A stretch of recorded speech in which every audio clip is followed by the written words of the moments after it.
우리 옆 사람과 인사합시다. 건강하시고 행복하시기 바랍니다.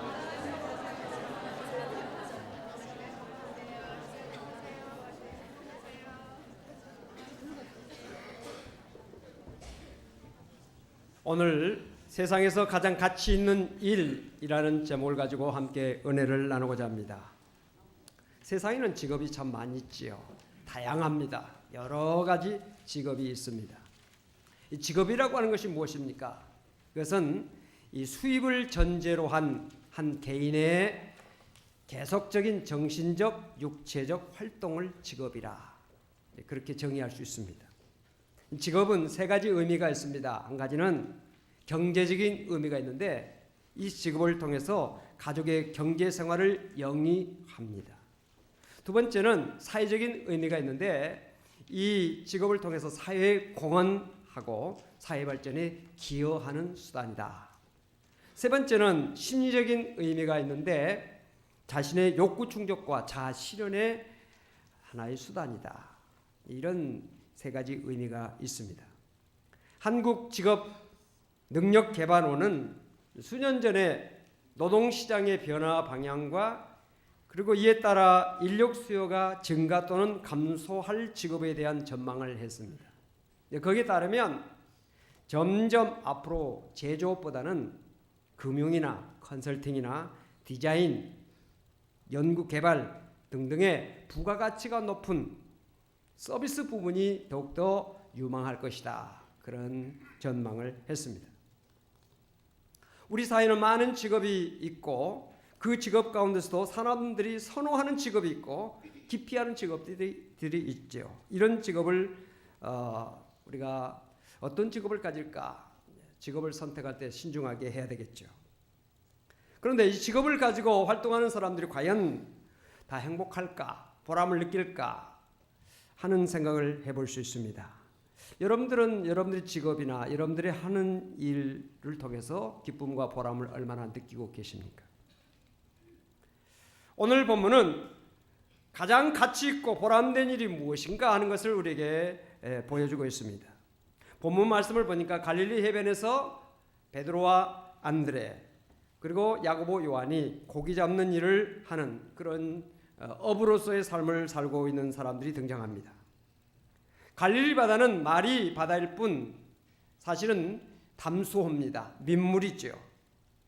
갈릴리는 게네사렛 또는 긴네렛 또는 디베랴라고도 불리웁니다. 갈릴리 바다는 참 크지요. 길이가 약 20km, 너비가 약 10km 정도 되고 그 깊이가 약 50m 정도 된다고 합니다. 이 호수가 너무 크기 때문에 사람들 바다라 그렇게 부르고 있죠. 시몬과 안드레는 이 갈릴리에서 고기를 잡으면서 사는 어부입니다. 직업이 어부지요. 그들은 지금까지 그 어부로서의 삶을 자기의 최고의 일로 생각하고 살아왔던 사람들입니다. 그런데 어느 날 예수님께서 이 갈릴리 해변에 오셔서 시몬과 안드레가 그물을 던지고 있는 모습을 보시다가 예수님께서 그들에게 이렇게 말씀하십니다. 나를 따라오너라. 내가 너희로 사람을 낚는 어부가 되게 하겠다. 하는 예수님의 말씀을 그들에게 주셨을 때 그들은 고기잡이 하던 모든 그물과 배를 다 버려두고 예수님을 따랐다라고 하는 것이 오늘 본문의 내용입니다. 우리는 여기서 한 가지를 생각할 수 있습니다. 어떻게 해서 이럴 수가 있을까? 주님이 부르신다고 지금까지 해왔던 직업을 버리고 주님을 따를 수 있을까? 그런 결단을 어떻게 이렇게 쉽게 할 수 있을까 하는 생각을 합니다. 사람들은 누구나 손해보려고 하는 일을 하지 않죠.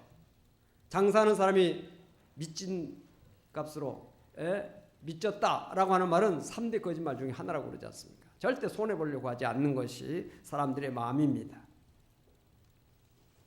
자, 시몬과 베드로, 시몬과 안드레 이 사람 지금까지 해왔던 직업을 버리고 예수를 따르려고 할 때 과연 이것이 내게 유익이 될까? 손해보는 장사가 아닐까 하는 그런 생각을 해봤을 텐데 어떻게 그런 결단을 할 수가 있었을까? 요한복음 1장을 보면 안드레는 요한의 세례 요한의 제자였다는 사실을 알 수가 있고, 세례 요한을 통해서 예수 그리스도에 대한 소개를 듣습니다. 요한복음 1장 29절을 보니까 이튿날 요한이 예수께서 자기에게 나오심을 보고 이르되 보라 세상 죄를 지고 가는 하나님의 어린 양이로다. 세례 요한은 자기를 따르는 제자들에게 자기에게 오고 계시는 예수님을 가리키면서 저분이 바로 세상 죄를 지고 가는 하나님의 어린 양이다 라고 소개를 했습니다. 또 계속해서 35절부터 37절까지를 보니까 또 이튿날 요한이 자기 제자 중 두 사람과 함께 섰다가 예수께서 거니심을 보고 말하되 보라 하나님의 어린 양이로다. 두 제자가 그의 말을 듣고 예수를 따르거늘. 여기 이 두 제자가 세례 요한의 제자였는데, 세례 요한이 저분이 메시아다, 저분이 하나님의 아들이다 라고 하는 소개를 하자 그들이 세례 요한을 따르던 제자로서의 삶을 청산하고 예수를 따르는 사람이 됐는데, 그 두 제자가 바로 요한과 안드레입니다.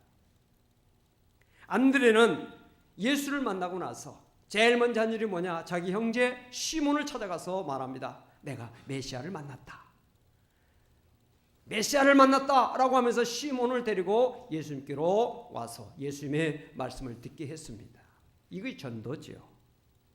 그때 시몬은 안드레의 이끌음을 받아서 예수께로 와서 예수님의 가르침을 듣고 나서 그 이후에 지금 생겨난 이 모습인 것입니다. 이런 배경이 있고 난 다음에 시몬과 안드레가 바다에서 지금 고기를 잡고 있을 때 예수님께서 그 현장을 찾아오셔서 말씀을 하신 것입니다. 나를 따라오너라. 내가 너희로 사람을 낚는 어부가 되게 하겠다. 이 말을 듣고 그들이 그물을 버려두고 예수를 따르는 제자가 된 것입니다. 예수님이 시몬과 안드레를 부르신 배경에는 무작정 부르신 것이 아니라 사람을 낚는 어부가 되게 하겠다고는 목적이 수반되어 있습니다. 지금까지 시몬과 안드레는 육신의 삶을 위해서 갈릴리 바다에서 고기 잡는 일을 천직으로 알고 살았던 사람들입니다. 그러나 그들이 예수님의 부르심을 받고 자기의 직업을 버리고 사람을 낚는 어부로 변신하게 된 것입니다. 이런 부르심은 시몬과 안드레에게만 있는 것이 아닙니다. 본문 19절부터 20절까지 나오는 야고보와 요한도 예수님의 부름을 받고 그들 역시 예수님을 따르는 제자가 되었다는 것을 보여주고 있습니다. 또한 세관에서 세금을 거두는 일을 직업으로 하고 있었던 마태도 예수님의 부름을 받고 자기의 지금까지 해왔던 직무를 버리고 덮어버리고 예수님을 따르는 제자가 됐습니다. 시몬은 예수님의 수제자가 되어서 교회사 속에서 큰 일을 하는 사람이 되었습니다. 안드레도 예수님께서 하시는 놀라운 역사를 펼치시는 일에 큰 도움을 주는 제자가 됐습니다. 마태는 신약 성경의 첫 번째 복음인 마태복음을 기록한 사람이 되었습니다. 윌리엄 캐리라고 하는 제아공이 있었습니다. 구두를 만드는 일을 직업으로 하는 사람이었습니다. 그가 어떤 기회를 통해서 예수 그리스도를 구주로 영접하게 됐습니다. 그 후부터는 그는 단순한 제아공이 아니라 예수를 믿는 제아공으로서의 삶을 살게 됩니다. 그는 구두를 만들면서도 자기를 만나는 사람들에게 열심히 복음을 전했습니다. 그의 마음은 온통 하나님의 사랑으로 가득 차 있었습니다. 어느 날 친구가 그에게 충고를 했습니다. 자네에게 충고할 말이 있네. 자네는 분명히 사업가인데 복음을 전하느라고 본업을 너무 소홀히 하는 것이 아닌가? 라는 충고를 했습니다. 그때 윌리엄 캐리는 그 친구를 바라보면서 또렷한 목소리로 말했습니다. 여보게 친구, 자네가 나를 잘 모르는군. 나의 본업은 복음 전하는 것일세. 내가 지금 하고 있는 이 제아의 일은 복음을 전하는 일을 위한 도구일 뿐일세. 라는 말을 했습니다. 자기의 지금까지 살아왔던 생업을 이제는 복음을 전하는 도구로 사용했던 이 윌리엄 캐리의 모습을 우리는 보면서 자기의 직업을 통해서 더 나은 가치 있는 일을 하는 것은 아름다운 일인 것입니다. 여러분들 직장 생활하고 계시고 사업을 하고 계시는데 단순히 그 직장 생활이나 사업이 돈을 버는 일에만, 그 일에만 매달리는 사업, 그 일에만 매달리는 직업, 그 일을 위해서만 일하는 직장이 아니라 그 일을 통해서 더 큰 하나님의 영광을 나타내는 그 더 놀라운 아름다운 것으로 우리가 나아가야 된다는 사실을 여기서 깨닫게 되는 것입니다. 내가 하고 있는 일이 이제는 하나님의 영광을 위한 도구로 쓰여지는 그런 일이 되어야 되는 것입니다. 이번 우리가 제자훈련 일터에서 경험하는 하나님, 직장인들, 사업하는 분들을 중심으로 해서 제자훈련 6개월 코스를 해서 오늘 수료증을 전달하게 됩니다. 수여하게 되는데,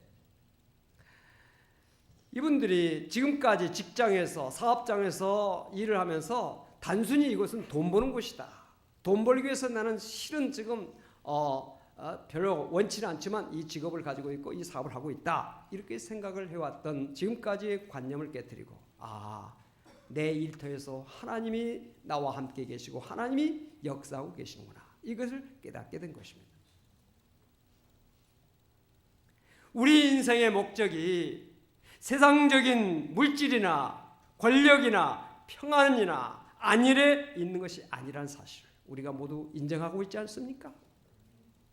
예수를 믿지 않는 사람이라면 먹고 살고 잘 사는 것이 인생의 가장 큰 목적이 되겠지만, 오늘 우리 그리스도인들은 이것이 우리 인생의 궁극적인 목적이 아니라 우리 인생의 궁극적인 목적은 하나님의 영광을 나타내는 일이다, 하나님을 기쁘시게 하는 일이라는 사실을 우리가 분명히 알기 때문에 우리가 돈도 벌어야 되고 권력도 가져야 되고 지식도 얻어야 되고 여러 가지 건강도 필요하고 또 여러 가지 또 취미생활도 해야 되지만, 그 모든 것이 우리 인생의 목적이 아니라 우리 인생의 목적은 하나님의 영광을 나타내는 일이 우리 인생의 목적이라는 사실을 알 때 우리 직장 사업장은 하나의 하나님의 영광을 위한 도구로 쓰임받을 수가 있고, 내 직장이, 내 사업장이 거룩한 직장이 될 수 있고 거룩한 사업장이 될 수가 있는 것입니다. 아멘. 하나님의 거룩한 일을 하는 것이 거룩한 것이죠. 아멘. 할렐루야. 아멘. 포항에 있는 유명한 대학이 하나 있죠. 한동대학입니다. 그 한동대학 95년도에 개교를 했고 18년 동안 지금까지 4번에 걸쳐서 총장의 직임을 감당했던 김영길 총장, 지난 2월 4일 날 장순웅 교수와 이제 교체가 돼서 이임식을 했습니다. 한동대학교 도서관 바닥에 1,000원짜리가 떨어졌는데 그 1,000원짜리를 그냥 주워가지 않고 게시판에다가 붙여놓고 임자가 찾아가라고. 학생들이 시험을 보는데 무감독입니다. 양심 시험입니다. 감독을 하지 않습니다. 학생들이 양심적으로, 감독관이 없어도 성실하게 시험을 보는 그런 학풍을 만든 사람이 김영길 총장이지요. 그 김영길 총장은 공부에서 남주나라고 하는 통념적인 세상 사람들의 그런 생각을 공부에서 남주는 리더가 되자, 그렇게 표를 내걸고 학생들을 지도해서 이 사회가 필요한 그런 리더들을 양성하는 일에 참으로 혼신을 기울였던 사람이 김영길 총장입니다. 그는 세계적인 과학자요, 또한 명문대학의 총장, 그리고 한 교회의 장로로서 지금까지 변함없이 그의 삶의 중심은 뭐냐? 어떻게 하면 한 영혼을 구원할까? 어떻게 하면 하나님의 거룩한 일을 할까? 하는 것이 항상 그가 마음속에 간직하고 있었던 그런 열망이었습니다. 그의 간증을 보니까 이런 내용이 있습니다. 인간은 무수한 만남을 통해서 성숙해 간다. 나의 신앙도 귀한 만남들을 통해서 자라고 있다. 부모, 형제, 아내, 환경, 친구, 또한 책들과의 만남들. 이 만남들 중에서 나를 가장 크게 변화시킨 것은 바로 나의 구주 되신 예수다. 이런 간증을 했습니다. 그는 자신을 끊임없이 성숙을 향해서 변화시키는 분이 예수라고 하는 사실을 알았기 때문에 그가 만난 예수를 다른 사람들에게도 전하고자 하는 거룩한 열망을 가지고 살아온 것입니다. 사랑하는 성도 여러분, 예수님께서 시몬과 안드레를 부르신 목적이 무엇입니까? 사람을 낚는 어부가 되라. 사람을 구원하는 사람이 되라는 그런 거룩한 목적으로 그들을 부르신 것입니다. 그들은 예수님의 부름을 받고 어떻게 했습니까? 바로 즉각적으로 실천에 옮겼습니다. 18절에 그들의 실천의 내용이 나오고 있죠. 18절 말씀해 보니까 이런 말씀이 있습니다. 곧 그물을 버려두고 따르니라. 이 말씀에는 중요한 세 문단이 있습니다. 첫째는 곧이라고 하는 말입니다. 곧. 여기에 곧이라고 하는 말은 종말적인 긴박성이 내포되어 있는, 깔려있는 단어입니다. 머뭇거릴 수 없는, 주저할 수 없는, 더 이상 지체할 수 없는 상황을 의미합니다. 우리가 예수 믿는 믿음 생활, 우리가 주일하는 것, 영혼 구원하는 것은요, 시간을 다투는 일이 옵시다. 여러분들 병원에 응급실에 가보세요. 얼마나 긴박합니까? 5분 늦어서, 단 몇 분이 늦어서 생명을 잃게 되는 경우들이 얼마나 많습니까? 긴박성이 거기서 나타나죠. 여러분, 의사가 왜 중요한 직업입니까? 사람을 살리는 일이니까. 값진 일입니다. 귀한 일입니다. 그보다도 육을 살리는 것보다도 영을 살리는 것은 더 귀한 일이옵시다. 육은 살려놔도 지옥 갈 수 있어요. 그러나 영을 살려놓으면 영원한 지옥에 들어갈 사람이 영원한 천국에 들어가는 놀라운 축복이 나타나기 때문에 영혼 구원하는 일이 더 급선무요, 급한 일이요, 더 귀한 일이라는 사실을 우리는 분명히 알아야 할 것입니다. 여기에 곧 머뭇거리지 말고 지체하지 말고, 오늘도 여러분들 마음속에 저 사람은 내 가족 가운데라도 저 사람은 예수를 믿어야 될 사람인데 아직 왜 저러고 있는가 하는 그런 사람이 마음속에 떠오르면 곧 가서 복음을 전하세요. 곧 가서 그들을 주님께로 초청하세요. 곧 그들을 주님께로 나올 수 있도록 그들을 이끌어 주세요. 후회할 때가 있어요. 내가 조금 빨리 복음을 전했더라면, 내가 조금 빨리 내가 왜 지치해 있을까 하는 후회가 올 때가 있어요. 곧이라고 하는 거 여러분들은 꼭 기억하시고 긴박성을 여러분들이 생각하시기를 바랍니다. 두 번째는 그물을 버려두었다는 말이 나옵니다. 그물은 어부에게 있어서 하나의 생존의 근거지요. 그들이 모든 것을 버리는 데는 과감한 의지적 결단이 있었다는 것입니다. 우리가 주님을 믿고 섬기는 것은요, 결단이 따라야 돼요. 결단 없는 믿음이 아닙니다. 반드시 결단이 있게 돼 있어요. 오늘도 찬송하다가 기도하다가 말씀 듣다가 마음속에 뭔가 와닿았을 때 그 말씀을 붙잡고 결단해야 되는 거예요. 결단이 요구되지 않는 설교는 설교가 아닌 것입니다. 오늘 이 시간도 주님께서 여러분들 마음속에 어떤 음성을 주실 것입니다. 어떤 결단을 하고자 하는 그런 마음을 주실 것입니다. 결단할 마음을 순종으로 여러분들이 하나님 앞에 영광을 돌리시기를 바랍니다. 세 번째는 뭐냐? 따르니라 라는 말씀입니다. 이 따른다고 하는 말은 헬라어 아콜루데인이라고 말인데 문자적인 뜻을 세 번 해보니까 같은 길을 함께 간다는 뜻이 있어요. 같은 길을 함께 간다. 그래서 앞에 가는 사람을 따라가는 거죠. 같은 길을 같이 가는 것이에요. 하나님께서는 제자들을 부르실 때 나와 함께 하나님 일을 하자. 복음 전하는 일을 하자. 하나님의 역사를 펼치는 일에 함께 우리 일하자라고 그들을 부르실 때 그 일에 우리가 나서겠습니다. 그 일에 협력하겠습니다. 라고 나섰던 사람들이 바로 시몬과 안드레, 그리고 요한과 그리고 야고보, 마태 등등 예수님의 제자들이 주님의 하신 일을 나도 하겠다 동참하는 마음을 가지고 따랐던 것입니다.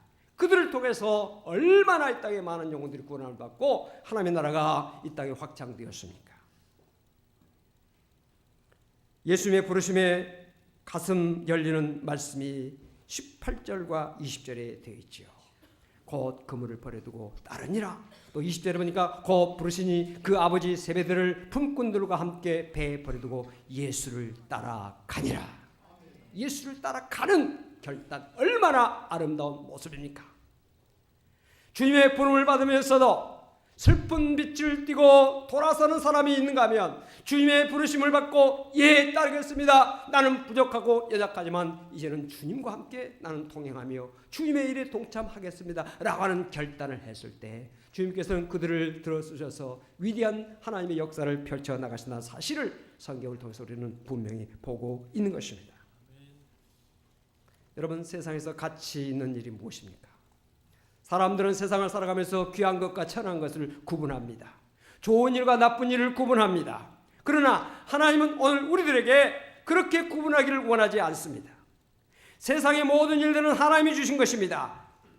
그리고 우리로 하게 하셨어요. 그렇기 때문에 직업에는 귀천이 없어요. 죄 짓는 일이 아니라면 다 괜찮은 것입니다. 여러분, 자기의 직장이나 자기의 직업이나 이것 때문에 이것이 죄 짓는 일이 아니라고 한다면 떳떳하게 생각하시고 결코 그것 때문에 의기소침하지 마시고 당당하시기를 바랍니다. 사장이 더 좋고 사원이 못한 것이 결코 아니옵시다. 주인이 귀하고 종이 못한 것이 아니옵시다. 사무직이 더 낫고 노무직이 못한 것이 아닙니다. 대통령이 더 귀하고 청소부가 못한 것이 아니옵시다. 목사가 더 낫고 집사가 못한 것이 결코 아니옵시다. 남자가 더 낫고 여자가 못한 것이 결코 아니옵시다. 내가 하는 일을 통해서 하나님의 영광만 나타난다면 그것이 무엇이든지 그것이 어떤 일이든지 괜찮습니다. 하나님께서 축복하시고 하나님께서 기뻐하시는 이라는 사실을 여러분들 기억하시기를 바랍니다. 좋은 직업을 가지고도 못되게 사는 사람들이 얼마나 많습니까? 좋은 자리에 있으면서도 나쁜 일 하는 사람이 얼마나 많습니까? 좋은 직분을 가지고도 추하게 사는 사람이 얼마나 많습니까?